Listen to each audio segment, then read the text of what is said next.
I never thought I'd see my own photograph tacked to a church door with the words presence not permitted on my son's wedding day.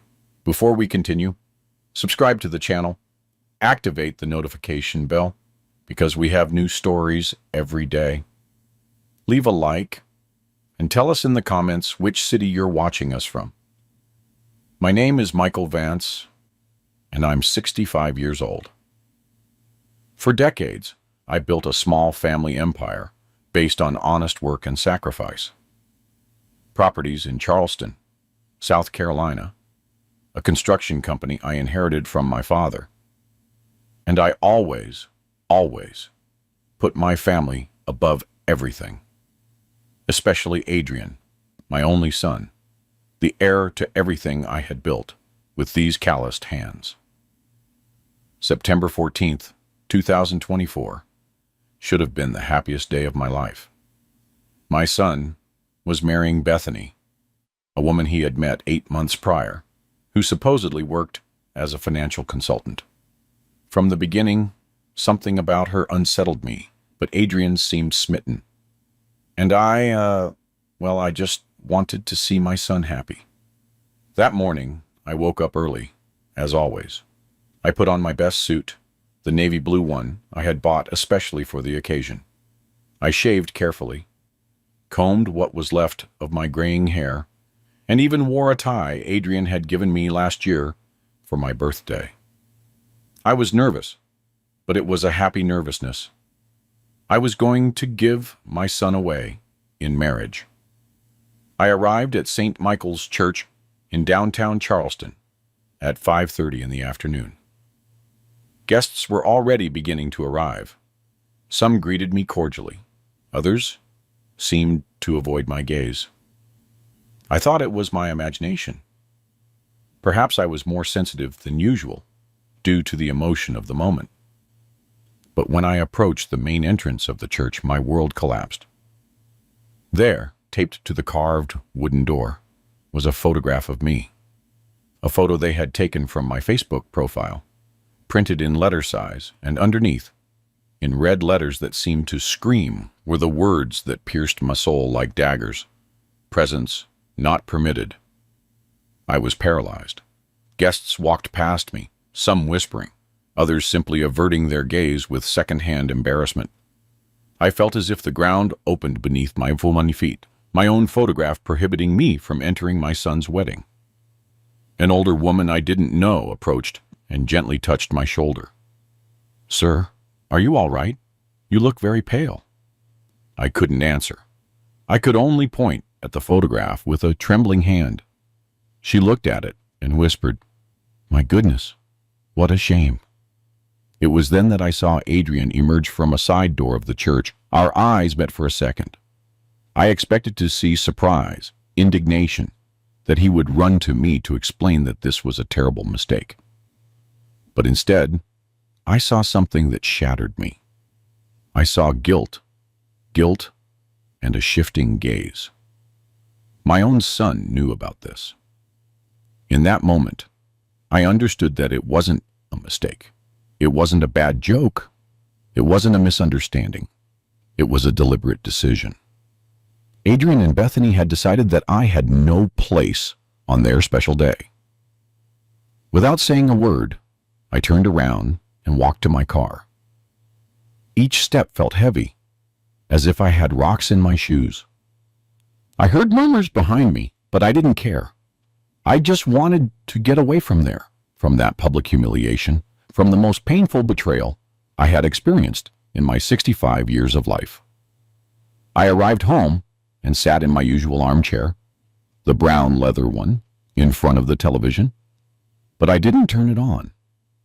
I just sat there, staring at the wall, trying to process what had happened, how I had gotten to this point, what I had done wrong. For the next 3 hours, my phone didn't stop ringing, call after call. At first, I thought it would be Adrian apologizing, explaining that everything had been a misunderstanding, but I didn't answer any. I didn't have the strength to talk to anyone. When I finally looked at the phone, I had 47 missed calls. 47 from numbers I recognized. Aunts, uncles, cousins, family friends, colleagues. Everyone had been at that wedding. Everyone had seen my photograph on the door. Everyone knew about my humiliation. It was then that I understood that this was only the beginning of something much bigger and more sinister than I could imagine. That night I couldn't sleep. I stayed awake until 4 in the morning, replaying every conversation, every gesture, every strange moment of the last 8 months since Bethany appeared in our lives. I remembered the first time Adrian introduced her to me. It was in January of 2024 at my house. An elegant woman, well-dressed, with a sophisticated vocabulary, and a smile that, in retrospect, seemed too calculated. She introduced herself as a financial consultant specializing in family investments. "Your son has told me so much about you, Mr. Vance," she had said that afternoon, "especially about your business success. I'd love to know more about your properties and businesses." At the time, I thought it was natural curiosity from a future daughter-in-law. Now I realized it had been a disguised interrogation. Over the following months, Bethany's visits became more frequent. She always asked seemingly innocent questions. How many properties did I own?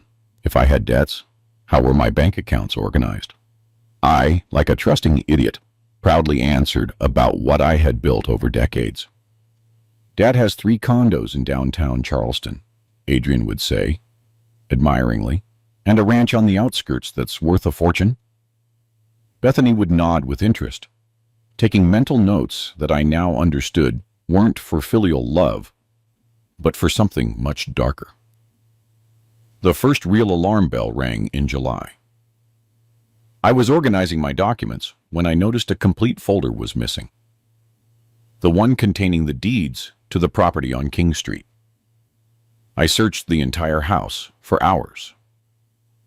When I asked Adrian if he had seen it, he looked at me with a strange expression. "No, Dad. Why do you need it? Those papers are safe, aren't they?" His answer seemed evasive, but I decided not to give it importance. Fatal mistake. In August, Adrian began to suggest that I needed help managing my finances. "Bethany knows some really good people at the bank, Dad. They could help you optimize your investments." I politely declined the offer. I didn't need help from strangers to manage the money I had earned with my own sweat. It was then that the secret meetings began. I would hear them talking in low voices when they thought I couldn't hear them. They would fall silent abruptly when I entered the room. Adrian began to show irritation when I asked questions about their wedding plans or their finances. "Don't worry about that, Dad," he would say, with a coldness he had never shown me before.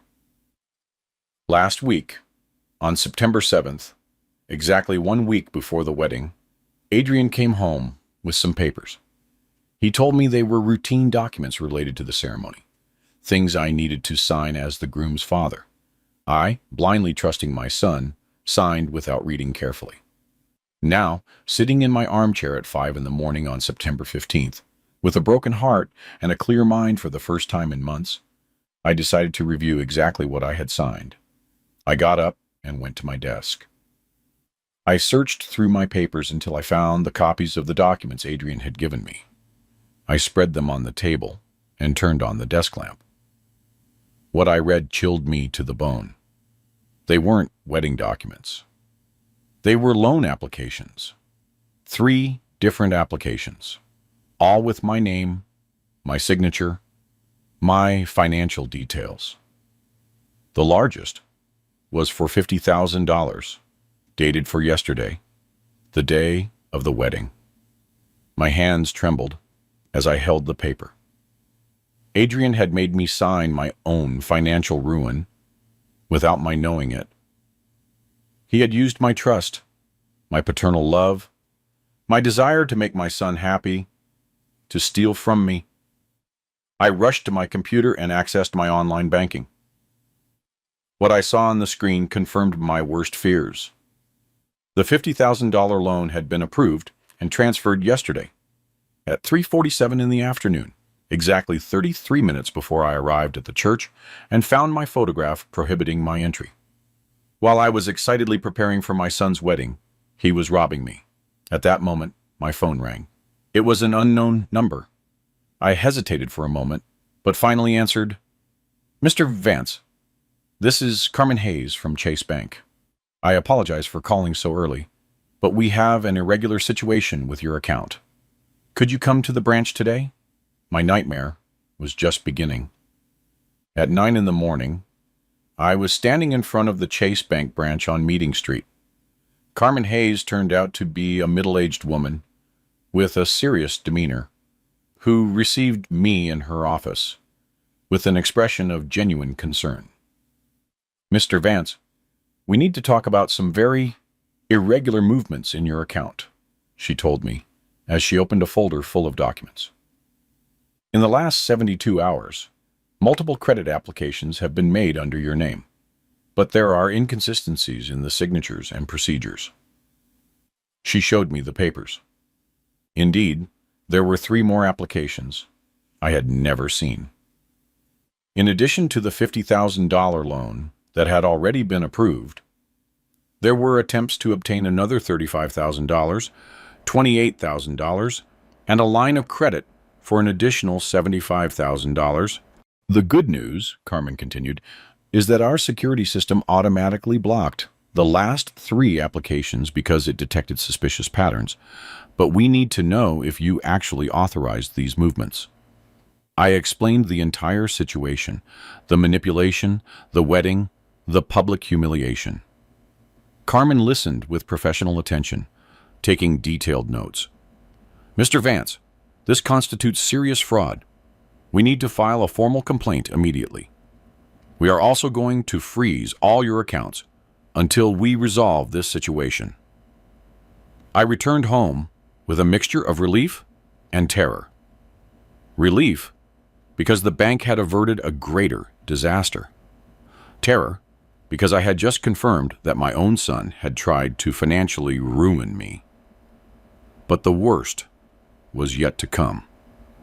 That afternoon, as I obsessively reviewed all my personal documents, I found something that took my breath away.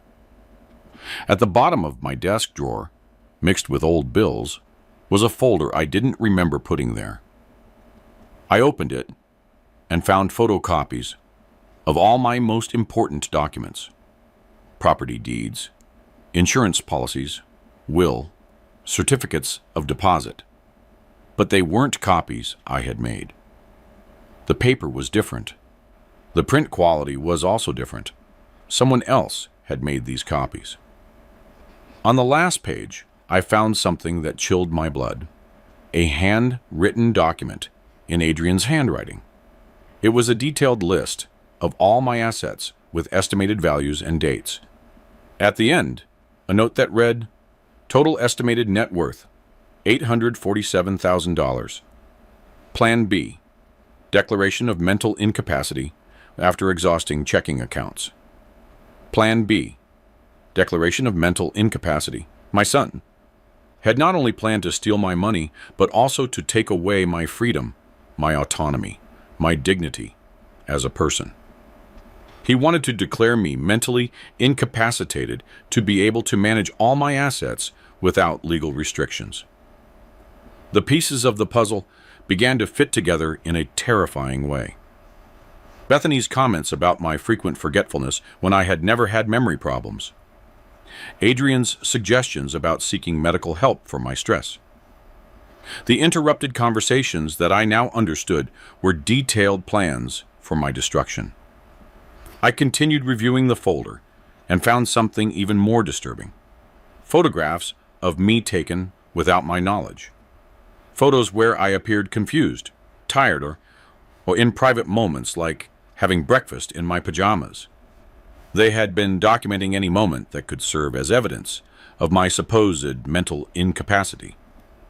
There was a particularly cruel photo: me crying on the day of my wife Eleanor's first death anniversary.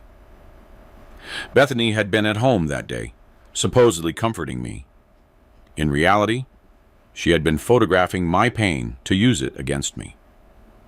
At that moment, I understood that the exclusion from the wedding had been much more than a humiliation. It had been a public declaration that I was no longer welcome in my own family, the first step to socially isolate me before executing their final plan. I searched online for Bethany Hayes.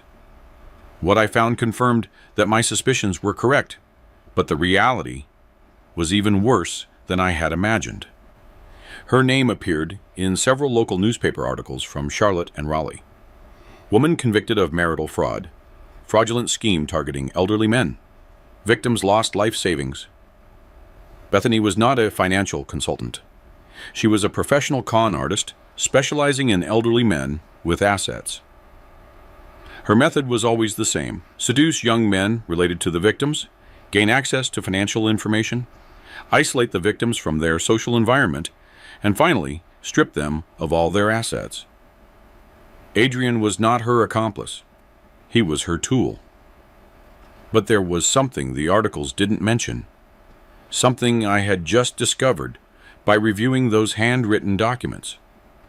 My son had stopped being a victim to become a willing partner in the scheme. The notes in his handwriting showed no confusion or manipulation. They showed cold calculation, detailed planning, enthusiasm for the money they were going to get by robbing me. On one of the pages, Adrian had written, "The old man trusts too much. It will be easy. Bethany is right. It's better to act fast before he suspects anything." My son had sold me out for money. The next day, September 16th, I made the most difficult decision of my life: to hire a private investigator. I couldn't face this situation alone. I needed professional help to fully understand the magnitude of the deception. John Miller had his office on the second floor of a building on Broad Street. A 45-year-old man, a former police officer, with that penetrating gaze that makes you feel like he can see through lies. I explained the entire situation while he took notes in a worn notebook. "Mr. Vance," he told me after hearing my complete story, "I've seen similar cases, but never with this level of family premeditation. I need you to authorize me to investigate both Bethany and your son. This could become very painful for you." I gave him full authorization. I had nothing left to lose. 3 days later, John called me to his office with results that exceeded my worst fears. He had prepared a 23-page report that meticulously documented the criminal operation. Bethany Hayes, he began, reading from his file. True name, Maria Smith. Criminal record in Charlotte, Raleigh, and Atlanta. 3 prior convictions for fraud, document forgery, and embezzlement. She specializes in what we call inheritance seduction scams. He showed me surveillance photographs he had taken over the past few days. Bethany entering and leaving an apartment in North Charleston that I was completely unaware of. Bethany meeting with an older man in a coffee shop, reviewing documents that looked like contracts. Bethany counting cash inside her car. But here's the most disturbing part, John continued with a grim expression. Your son, Adrian, is not an innocent victim. I have evidence that he initiated contact with Bethany. He pulled out his phone and played an audio recording. It was Adrian's voice on the phone, but an Adrian I didn't recognize. His tone was cold, calculating, completely different from the loving son I thought I knew. I already have access to all his financial information, Adrian said in the recording. The old man has more money than we thought. Property's worth almost $900,000, plus the bank accounts, but we have to act fast. Lately, he's been asking too many questions. Bethany's voice responded, Perfect, darling. After the wedding, we can proceed with the final phase. Once he's socially isolated, it will be easy to justify the declaration of incapacity. My biggest concern, Adrian continued, is that he'll suspect something ahead of time. That's why I think it's better to prohibit him from entering the wedding. That way we kill two birds with one stone. We humiliate him publicly and create evidence that he's mentally unstable because he's going to react badly. John paused the recording. I was trembling, not from fear, but from a fury I had never experienced in my 65 years of life. How did you get this recording? I asked him. Adrian isn't very tech-savvy, John explained. He uses messaging apps that automatically save calls to the cloud. A forensic IT specialist helped me access them legally through a preliminary court order. There was more. John showed me bank statements he had obtained from his contacts at different financial institutions. Bethany had accounts at 5 different banks, all with suspicious movements of large sums of money on dates that coincided with her previous relationships. Look at these dates, he pointed with his finger. March 2022, deposit of $67,000 2 weeks after Thomas Jones, a 71-year-old widower from Savannah, was declared mentally incapacitated. August 2023, $89,000 1 month after Robert Davis lost his house in Atlanta due to inexplicable debts. The pattern was always the same: seduction through young family members, social isolation of victims, document fraud, and finally, a declaration of mental incapacity to gain total control over assets. But there's something else you should know, John continued with a somber expression. In this case, your son is not being manipulated. He is directing the operation. Bethany is experienced, but Adrian is the one who knows your routines, your emotional weaknesses, your important documents. He is the true architect of the plan. He showed me more evidence. Text messages between Adrian and Bethany where my son detailed my daily routine, my sleep schedule, my doctor visits, even my eating habits, all to create a psychological profile that would allow them to manipulate me more effectively. In one of the most disturbing messages, Adrian wrote, "The old man is very sentimental lately, always talking about Mom. We can use that. If we make him cry in public a couple of times, it will be easy to convince a judge that he's depressed and can't make rational decisions." They had planned to use my grief over Eleanor's death, my wife, as a weapon against me. "Mr. Vance," John said, closing the file, "this isn't just financial fraud. It's planned psychological torture. And the most serious part is that your son knows exactly how much emotional damage he can cause you because he knows better than anyone how to hurt you." I left that office a changed man. The Michael Vance who had entered was a confused and betrayed father. The one who left was a man who had understood that sometimes the most dangerous threats come from those we love the most. It was time to fight back. That night, I didn't sleep. I stayed awake, planning every move with the precision of a surgeon. If Adrian and Bethany believed they could destroy me without consequences, they were gravely mistaken. At 6 a.m. on September 20th, I called Robert Nelson, my trusted lawyer for 15 years. Robert had handled the purchase of my properties, the will mowed after Eleanor's death, and all the important legal matters in my life. If anyone could help me out of this nightmare, it was him. "Michael, for heaven's sake, what happened?" he asked me when I arrived at his office carrying a box full of documents. "You look like you've aged 10 years in a week." I handed him John's entire report, the recordings, the bank documents, the photographs, Adrian's handwritten notes. Robert reviewed each page with his characteristic meticulousness, his expression growing graver with each revelation. "This is criminal, Michael," he told me after 2 hours of review. "We're not talking about a family dispute. This constitutes criminal conspiracy to defraud, forgery of public documents, and attempted aggravated fraud due to the family relationship." He pulled a penal code from his library and showed me the specific articles. "Your son could face between 5 and 10 years in prison. Bethany, with her record, could receive up to 15 years. The reality of what I was about to do hit me like a hammer. I was going to send my own son to jail. But Robert, as if reading my thoughts, placed a hand on my shoulder. Michael, you're not sending them to prison. They sent themselves when they decided to commit these crimes. Your only responsibility is to protect yourself and ensure that they don't do this to another victim. He was right, but that didn't make the decision any less painful. We spent the rest of the day developing a comprehensive legal strategy. First, we would file a formal criminal complaint with the Charleston Police Department with all the evidence collected. Second, we would request precautionary measures to protect my remaining assets. Third, we would initiate civil actions to recover the $50,000 already stolen.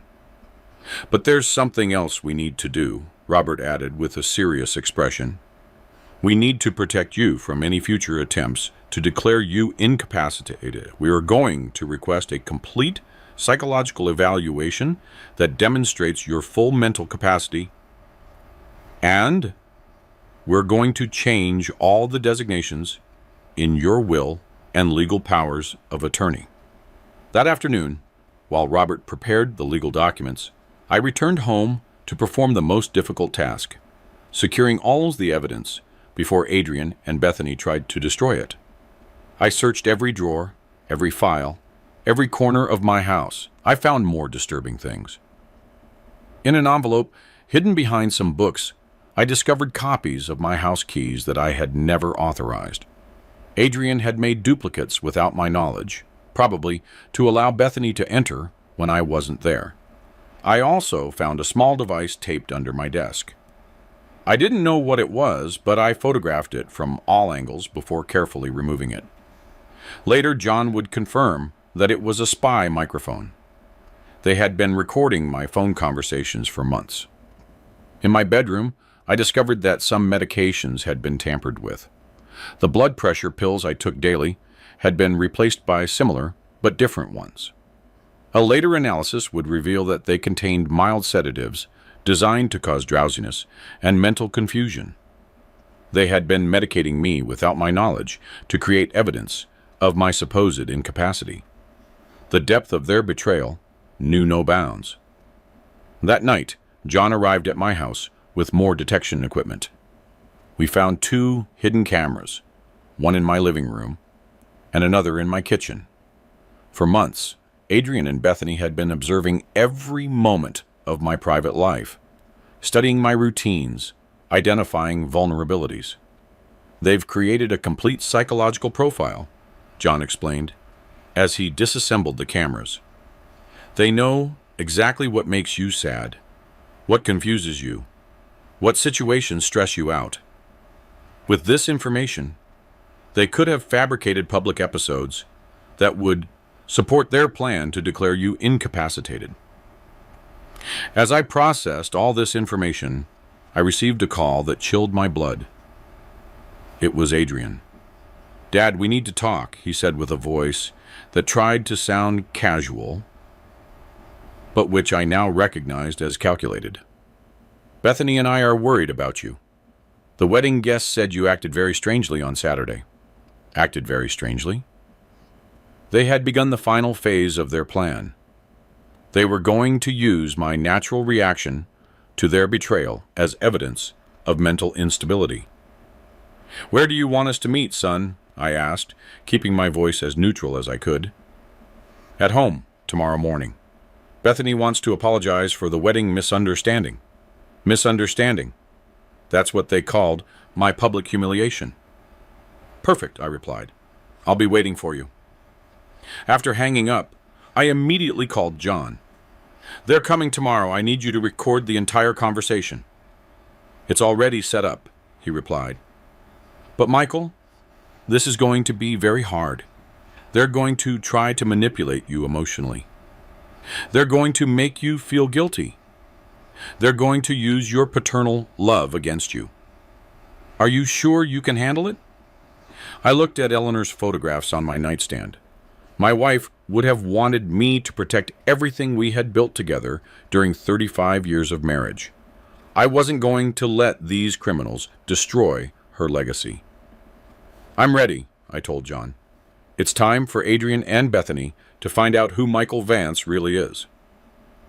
The morning of September 21st, I woke up at 5:30 as always, but this time with a different purpose. John had arrived early to discreetly install recording equipment in my living room. Tiny cameras hidden among the books, directional microphones disguised in photo frames. If Adrian and Bethany wanted a meeting, they would have it, but every word would be documented. At 10 o'clock, the doorbell rang persistently. I took a deep breath and opened the door. Adrian entered first with that forced smile I now recognized as fake. Bethany followed, elegantly dressed, with a rehearsed expression of concern that would have fooled anyone who didn't know the truth. "Dad, you look tired," Adrian said, approaching to hug me. For the first time in my life, my son's hug caused me repulsion. "Sit down," I told them, pointing to the sofa. "Do you want coffee?" "Don't bother, Michael," Bethany interrupted with that saccharine voice she had perfected for months. "We know you've been very stressed lately. Adrian told me you've had some episodes." The keyword they had chosen to describe my natural reactions to their manipulation. "What kind of episodes?" I asked, playing the role of the confused father. Adrian exchanged a meaningful glance with Bethany before answering. "Dad, on Saturday at the church, you acted very strangely. You left without explanation. You didn't answer our calls. The guests were worried. I don't remember acting strange.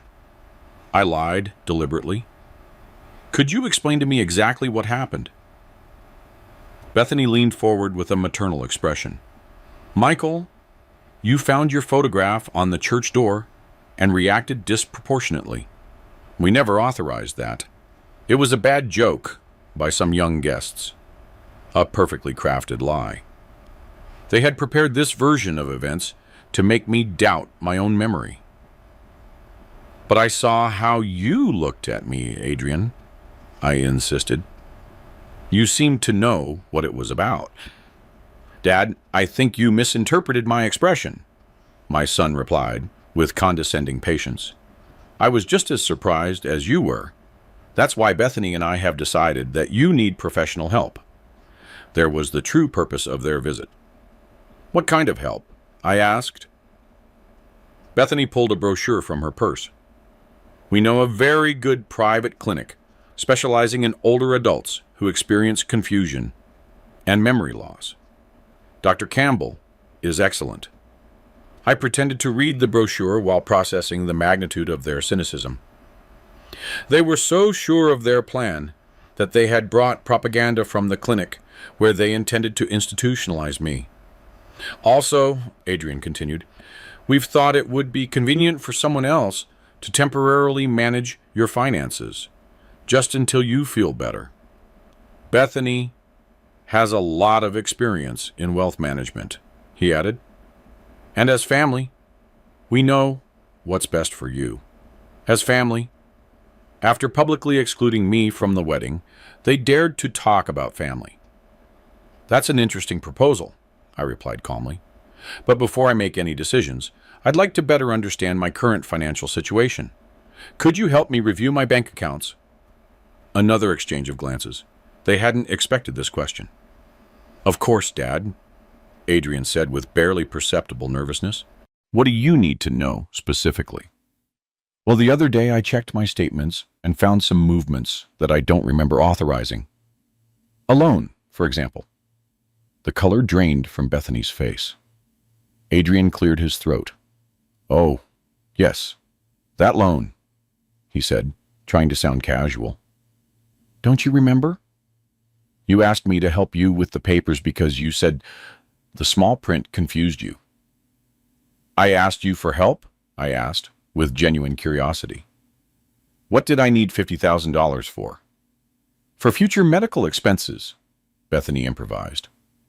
You said you wanted to have money available for any health emergency. Their lies became more elaborate and less credible with each word. How strange, I murmured, because I have very comprehensive medical insurance. I wouldn't need so much cash. Awkward silence. Finally, Adrian decided to change strategy. Dad, this is exactly what we were talking about. You have memory lapses, contradictions in your memories. It's not your fault. It's part of the natural aging process. But you need professional help. You're right, I told them, getting up to go to my desk. In fact, I think we should organize all my papers so you can help me better.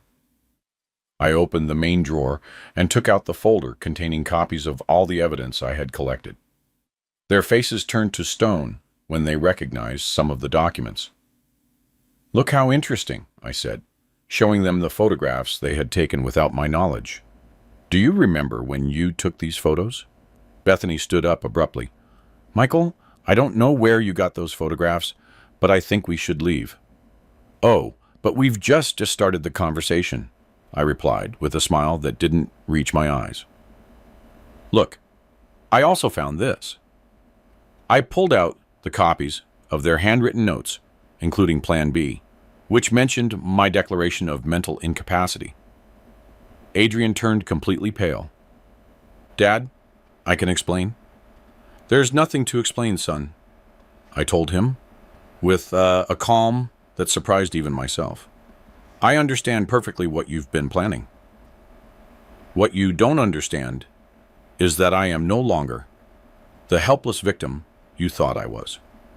I approached the landline phone and dialed a number I had memorized. John, you can come in now. The door opened, and John entered accompanied by two Charleston police officers. Adrian Vance and Maria Semthbel, one of the officers announced. You are under arrest for the crimes of fraud, document forgery, and criminal conspiracy to defraud. The terror in my son's eyes was absolute. At that moment, he stopped being the cold manipulator from the recordings and reverted to the scared child he had been decades ago. Dad, please, he begged, as they put handcuffs on him. Can we fix it? Can we give the money back? Adrian, I told him, looking him directly in the eyes, you yourself said it was better to act fast before I suspected anything. You were right. I also decided to act fast. After Adrian and Bethany were led away in handcuffs, my house fell into a deathly silence. John stayed with me to complete the legal procedures, but I could barely concentrate on his technical explanations. I had just witnessed the arrest of my only son, and no matter how justified my decision, the pain was devastating. Michael, John told me, closing his briefcase, I know this is terrible for you, but you did the right thing. With the evidence we have, the case is irrefutable. Over the next few days, events unfolded with a rapidity that left me dizzy. Robert kept me informed of every legal procedure. The Charleston Police Department had executed search warrants at both Bethany's apartment and the house she shared with Adrian. What they found exceeded even my most pessimistic expectations. In Bethany's apartment, they discovered a veritable criminal archive. Folders organized alphabetically with detailed information on other potential victims.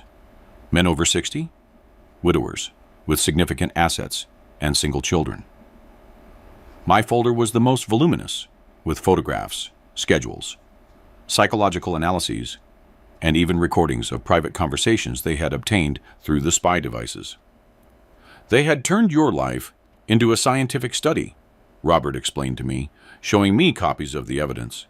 They knew exactly when you went to bed, what you ate, what TV shows you watched, even when you cried for Eleanor. But the most disturbing thing was finding a contract signed between Adrian and Bethany, dated March 15th, 2024, which specified the division of my assets once the plan was completed. Adrian would receive 60% of the assets, Bethany 40%. They had put a price on my destruction and signed a commercial agreement to divide the spoils. On September 25th, 4 days after the arrests, Robert called me to his office to inform me of the formal charges. The prosecution has filed an indictment for continuous fraud, forgery of public documents, criminal conspiracy, fraudulent capital placement, and breaking and entering, he explained, reading from the file. For Bethany, with her record, they are requesting 12 years in prison. For Adrian, as a principal accomplice and taking advantage of the family bond, 8 years. 8 years in prison for my son. The words echoed in my head like death knells. In addition, Robert continued, we have managed to block all the accounts where they transferred the stolen money. The $50,000 will be reimbursed to your accounts within 15 days. That same afternoon, as I tried to process all this information, I received an unexpected visit. It was Susan Clark, Eleanor's sister, accompanied by her husband, David. I hadn't spoken to them since my wife's funeral 3 years ago. Michael, we heard what happened, Susan told me, with tears in her eyes.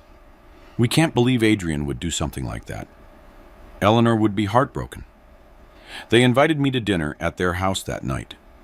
For the first time in weeks, I was surrounded by people who loved me without expecting anything in return. Susan prepared the chicken and dumplings I loved so much, and David listened to me for hours as I vented all the accumulated anguish. What I don't understand, I confessed to David, is how I didn't see the signs. How can a father be so blind to his own son's wickedness? Michael, he replied with wisdom gained in his 70 years, paternal love makes us vulnerable. Criminals know that and exploit it. You are not to blame for trusting your son. He is to blame for betraying that trust. The next day, September 26th, I received the first of many calls that would change my perspective on this entire situation. It was Evelyn White, a 68-year-old woman from Atlanta. Mr. Vance, I saw your case on the news, she told me with a trembling voice. My son, Kevin, and a woman who called herself Bethany, stole $95,000 from me last year. I thought I was the only one. Over the next week, I received 14 similar calls, victims from all over the Southeast who had suffered identical schemes. Parents betrayed by their own children, manipulated by professional deceivers, stripped not only of their money, but of their dignity and trust in family. Robert organized a meeting with all these victims to coordinate a joint legal action. On October 2nd, 12 of us met in his office, most of them men, over 65, all with similar stories of family betrayal. This is much bigger than we thought, Robert explained to us. We are dealing with an organized criminal network that has operated systematically for at least 5 years. The estimated damages exceed $1.2 million. Hearing all those stories made me understand something fundamental. I hadn't been chosen at random. I had been carefully selected as an ideal victim, studied, analyzed, and finally attacked with surgical precision. But it also made me understand something even more important. I wasn't alone. There were others who had gone through the same hell. And together, we could ensure that these criminals would never again harm a family. On October 5th, the prosecution expanded the charges to include membership in a criminal organization and aggravated continuous fraud. The potential penalties increased. 15 years for Bethany, 10 years for Adrian. That night, alone in my house, I contemplated Eleanor's photographs on the mantelpiece. My love, I whispered, our son got lost, but I'm going to make sure no other father goes through this. It was time to turn my pain into purpose. 3 weeks after the arrests, on October 15th, my routine had completely changed. My mornings were no longer spent reading the newspaper and enjoying a quiet coffee. Now I spent them reviewing legal documents, answering calls from other affected individuals, and coordinating with Robert for trial preparations. But it was that day when everything changed again. It was 2:30 in the afternoon when the doorbell rang insistently. When I opened the door, I found a woman I didn't know, about 50 years old, with eyes red from crying. "Are you Michael Vance?" she asked me with a broken voice. "Yes. How can I help you?" "I'm Martha Smith, Bethany's mother," she told me, and I felt as if I had been punched in the stomach. "I need to talk to you." I invited her in, more out of curiosity than politeness.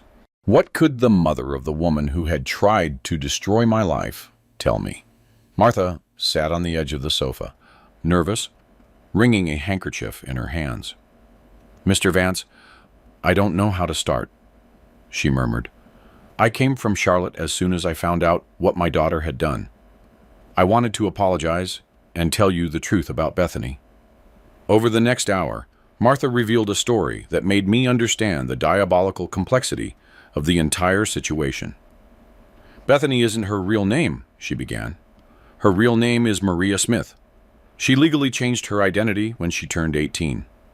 Since childhood, she showed an extraordinary ability to manipulate people, especially older men.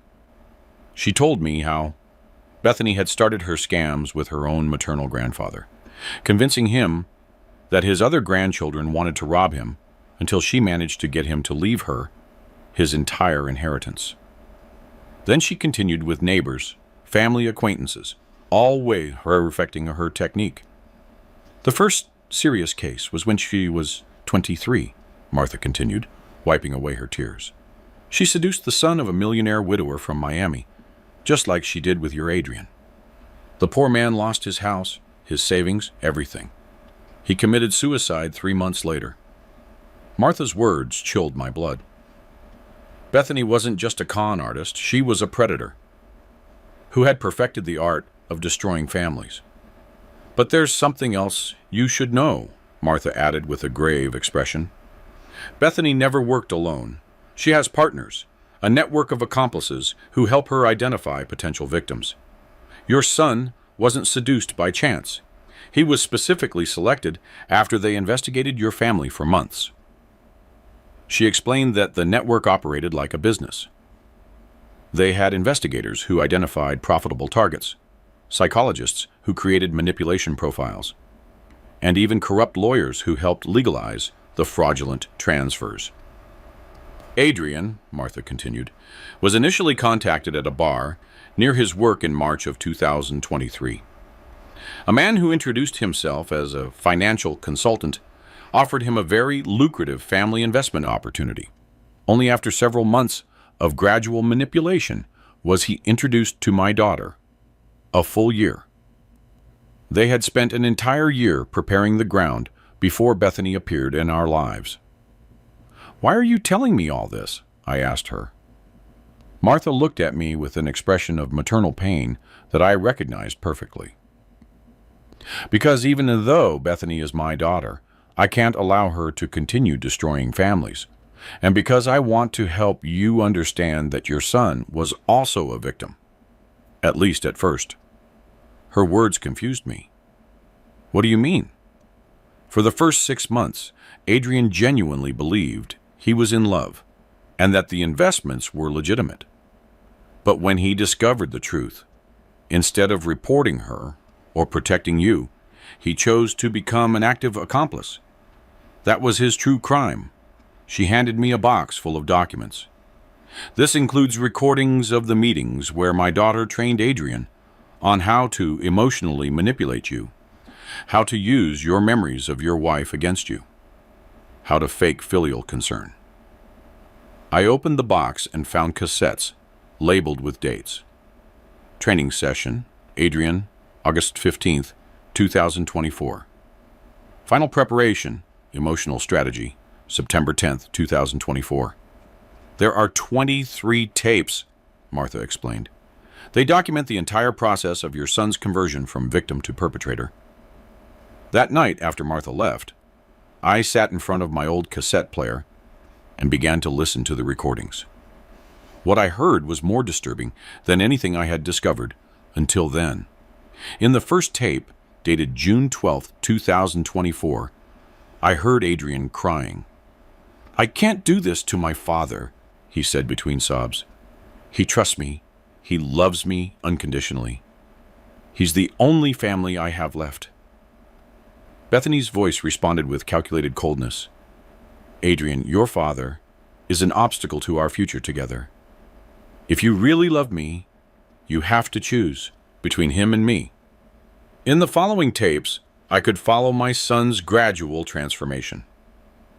Bethany used sophisticated psychological manipulation techniques, emotional blackmail, social isolation, intermittent rewards, and something that I found particularly cruel: reinterpreting my paternal love as obsessive control. "Your father doesn't love you," Bethany told him on the tape from August 3rd. "He controls you, keeps you emotionally dependent, so you can never truly be free. Freeing yourself from him is freeing yourself from an emotional prison." By the tape from August 25th, Adrian had completely adopted her narrative. "You're right," I heard him say in a voice I no longer recognized as my son's. "The old man has always been manipulative. It's time he learned the consequences of his actions." I cried that night, more than I had cried since Eleanor's death, not only because of Adrian's betrayal, but also because I understood how he had been systematically stripped of his humanity, turned into a tool of destruction against his own father. At dawn, with swollen eyes and a broken heart, I made a decision that surprised even myself. I was going to visit Adrian in jail. On October 18th, 3 days after my conversation with Martha, I drove to the Charleston County Detention Center.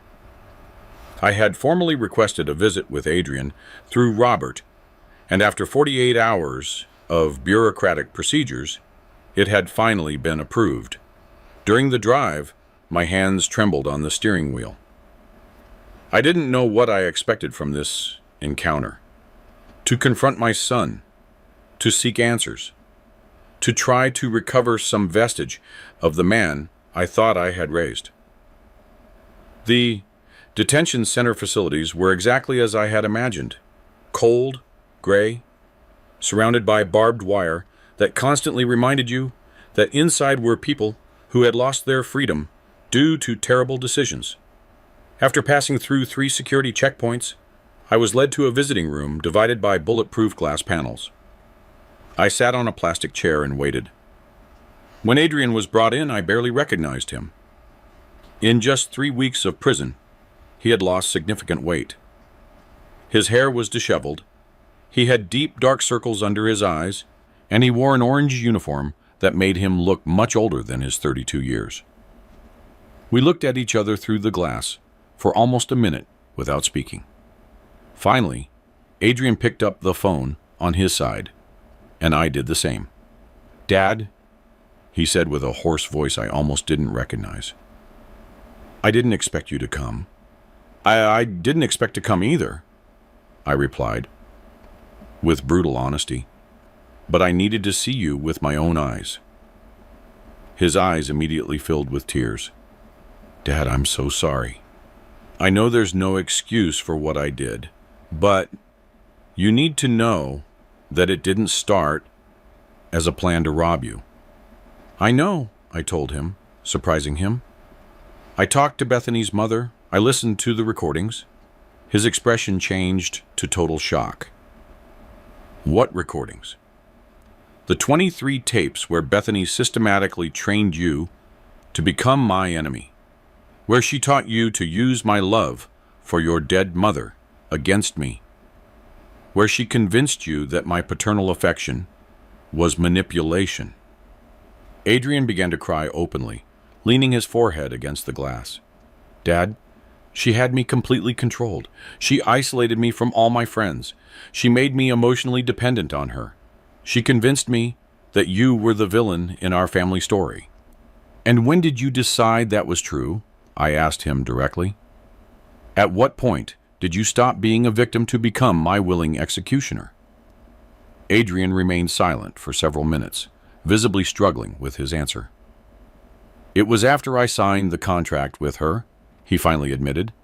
When I saw in writing how much money we were going to get, $500,000 for me, more money than I had seen in my life. For the first time in 32 years, I was going to be rich, independent, free. Free from me, I said. Free from feeling like the failed son who could never match his father's success, he replied bitterly. Do you know what it's like to grow up in the shadow of Michael Vance, the successful businessman, the perfect husband, the man who did everything right? His words hit me like a slap. Adrian, I never pressured you to be like me. You didn't have to, he shouted through the phone. Your mere existence was a constant pressure. Every time someone asked me why I wasn't as successful as you, every time you introduced me as my son Adrian, instead of just Adrian, you reminded me that I was just an extension of your legacy. The conversation took a turn I hadn't anticipated. We weren't just talking about the scam. We were unearthing decades of resentment that I had never perceived. So, you decided to destroy me, I said. I decided to free myself, he corrected me. Bethany made me see that as long as you had power over me, economic or emotional, I could never be my own person. The only way to be free was to eliminate you from the game. And the public humiliation at the wedding, prohibiting my entry with that photograph? Adrian lowered his gaze, ashamed. That was my idea, he whispered. Bethany wanted something more discreet, but I wanted you to feel what I had felt for years. The humiliation of not measuring up. His words shattered me, but they also freed me. For the first time, I understood that this hadn't just been about money. It had been about a father-son competition that I never knew was happening. Adrian, I said, after a long silence, I deeply regret if my achievements made you feel inadequate. It was never my intention. I know, he replied, wiping away tears. Deep down, I always knew, but it was easier to blame you than to face my own insecurities. And now what? I asked him. Adrian looked me directly in the eyes for the first time in the entire conversation. Now I accept the consequences of my decisions. I'm going to plead guilty. I'm going to return every last dollar I stole, and I'm going to serve my full sentence. It's the least I can do after what I did to you. And after prison? I don't know, he admitted. I guess I'll try to rebuild my life from scratch, but I understand if you can never forgive me. I stood there looking at him for a long time, this 32-year-old man who was still my son despite everything he had done. Adrian, I finally said, forgiveness doesn't mean forgetting. Forgiveness doesn't mean immediately restoring trust. But forgiveness does mean that I will not let your betrayal destroy my capacity to love. His eyes filled with tears again. When you get out of prison, I continued, if you have truly learned from this, we can try to rebuild some kind of relationship. But it will be a completely different relationship, with clear boundaries and trust earned gradually. Really? He asked with hope for the first time in the conversation. Really, I confirmed. But first you have to serve your sentence and prove that you have truly changed. I hung up the phone and got up to leave. Adrian placed his hand on the glass, and after hesitating for a moment, I placed mine on the other side. I love you, Dad, he said, moving his lips without sound. I love you too, son, I replied in the same way. I left that prison a different man from the one who had entered, not cured, but more complete. in my understanding of how we had reached this terrible point. Now, I had work to do. 2 days after my prison visit, on October 20th, my life took a completely unexpected turn. That morning, as I had breakfast alone in my kitchen, I realized something that had gone unnoticed throughout this crisis. I felt profoundly alone. It wasn't just Adrian's absence. It was the realization that for years I had built my identity around being a father and a husband. And now that both roles had been destroyed or lost, I didn't know who Michael Vance was as an individual. I decided to walk to downtown Charleston, something I hadn't done without a specific purpose in years. I passed by the Battery, by the streets where Eleanor and I used to stroll on Sundays, by the places that held memories of when we were a complete family. It was during that melancholic walk that I stopped in front of St. Luke's Church, a small parish in the King Street district, which I had always seen in passing but had never visited.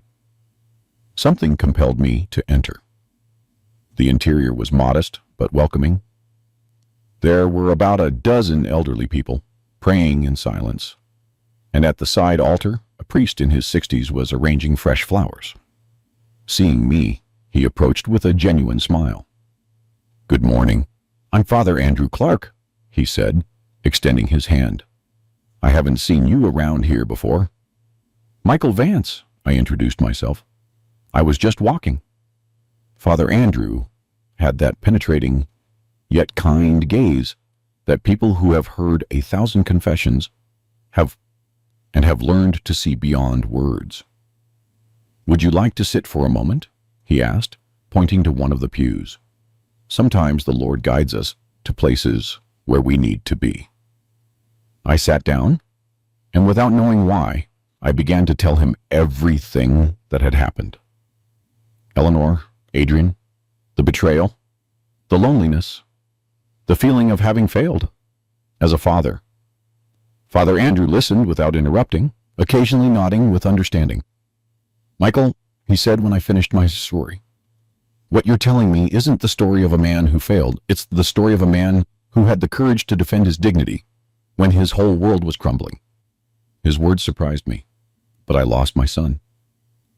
"Your son lost himself," he gently corrected me. "You simply refused to lose yourself with him." He invited me to stay for the midday mass.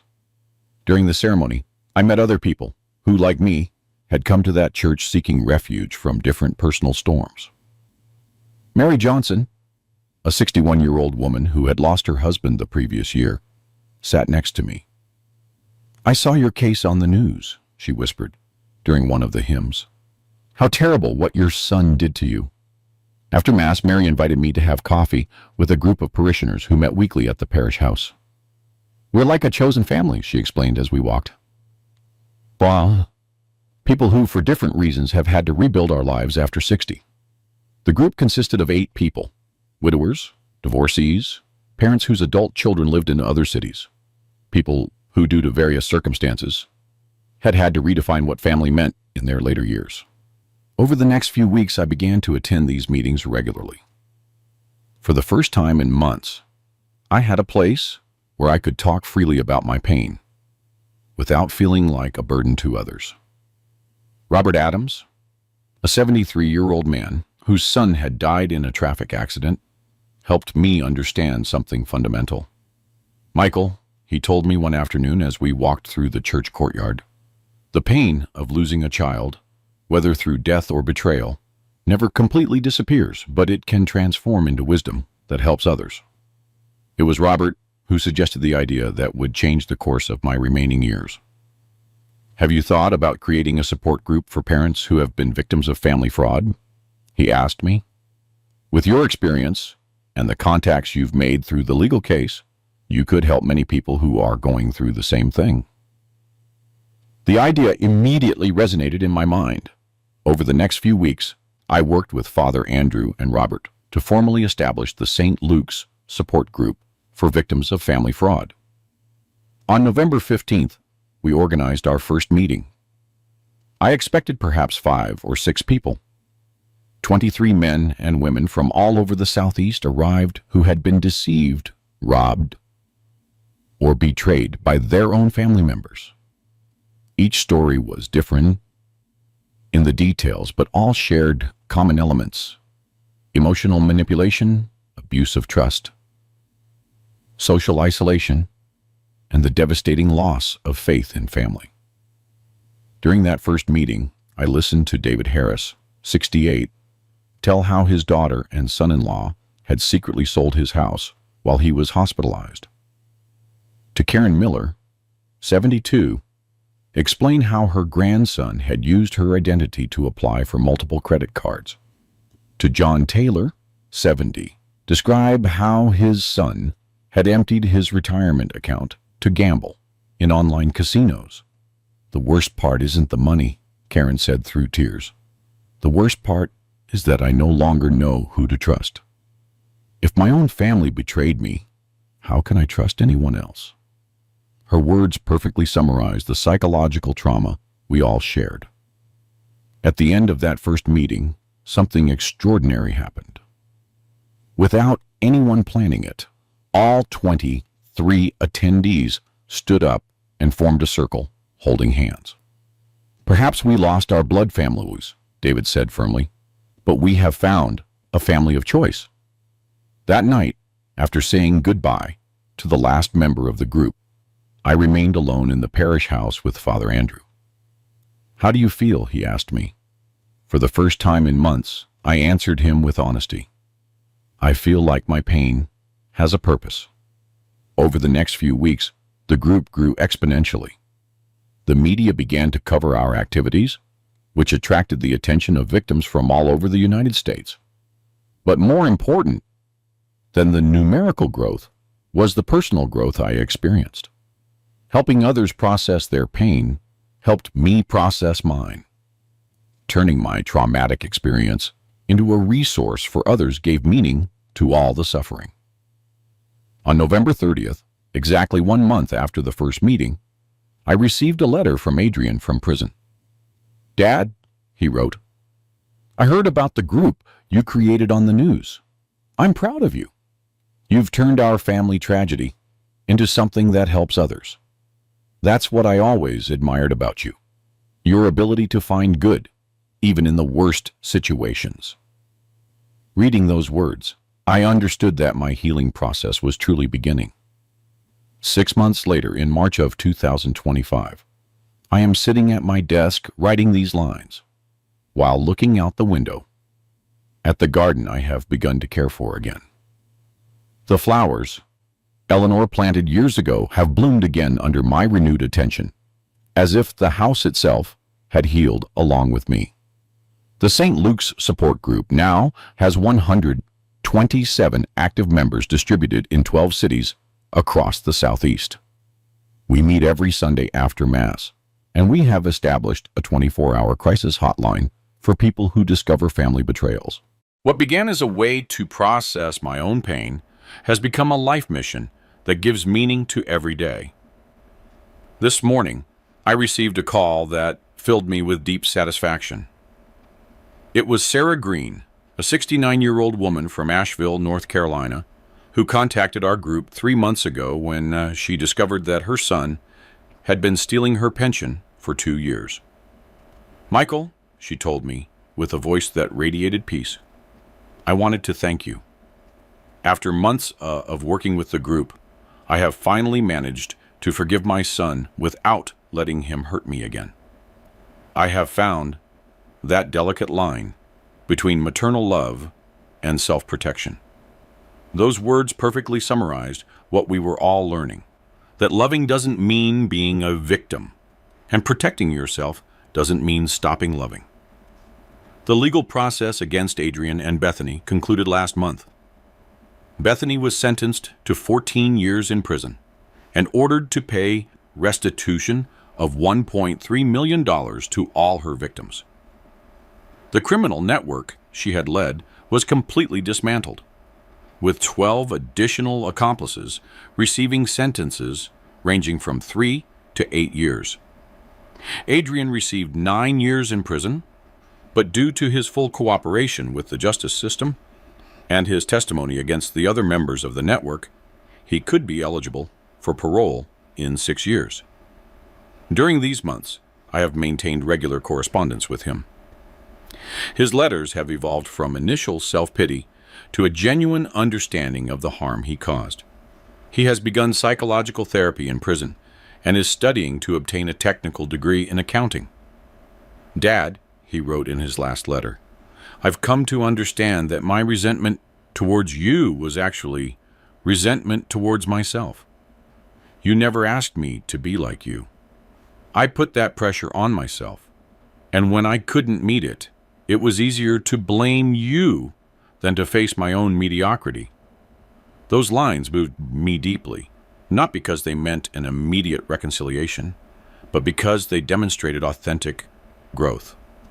The relationship with Adrian is slowly being rebuilt, but under completely new terms.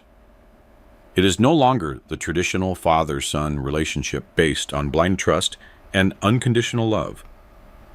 It is a relationship between two adults who are learning to genuinely know each other, with clear boundaries and realistic expectations. I have established specific conditions for any future reunion. Adrian must complete his sentence in full, maintain stable employment for at least 2 years after his release, and continue psychological therapy for a minimum of 5 years. Only then will I consider allowing him to gradually return to my life. It sounds harsh, but Father Andrew has helped me understand that true love sometimes requires unwavering firmness. My personal life has also undergone surprising transformations. Mary and I have developed a deep friendship that has slowly evolved into something more romantic. It's not the passionate love of youth, but something more serene and conscious.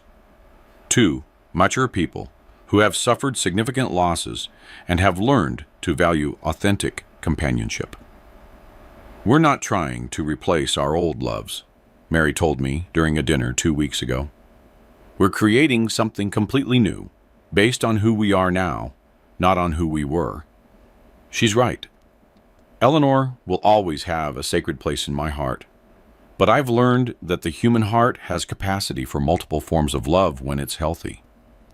My daily routine now includes activities that nourish my soul: morning reading of spiritual texts, walks through Charleston's historic district, volunteering 3 afternoons a week at a senior day center, and Sundays completely dedicated to the support group.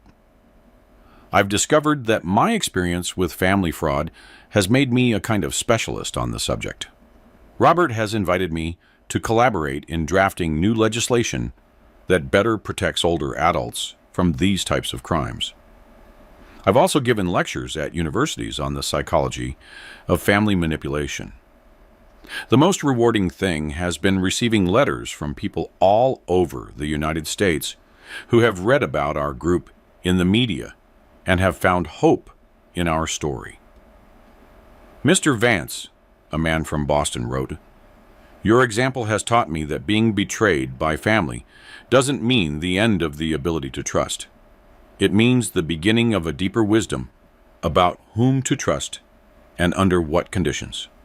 This afternoon, as I prepare the material for the Sunday meeting, I reflect on the extraordinary changes that have occurred in my life since that terrible morning of September 14th, when I found my photograph prohibiting me from entering my son's wedding. That public humiliation, which at the time seemed like the complete destruction of my world, has become the catalyst for a personal transformation I never would have imagined possible at 65 years old. I've learned that family betrayal, though devastating, can also be liberating. It freed me from toxic relationships based on obligation instead of mutual respect. It freed me from the need for external validation for my self-esteem. It freed me to discover aspects of my personality that had remained dormant for decades. Above all, it has taught me that true family is not defined by blood, but by loyalty, respect, and genuine affection. As I write these final words, I can say with absolute certainty that despite the immense pain I have experienced, I am a more complete, wiser, and paradoxically happier man than before this crisis. Adrian's betrayal destroyed me, but it also rebuilt me as someone stronger. And in the end, that has been worth every tear shed. If you liked this story, give the video a like, subscribe to the channel, and share your thoughts in the comments. To hear the next story, click on the box on the left. Thanks for watching.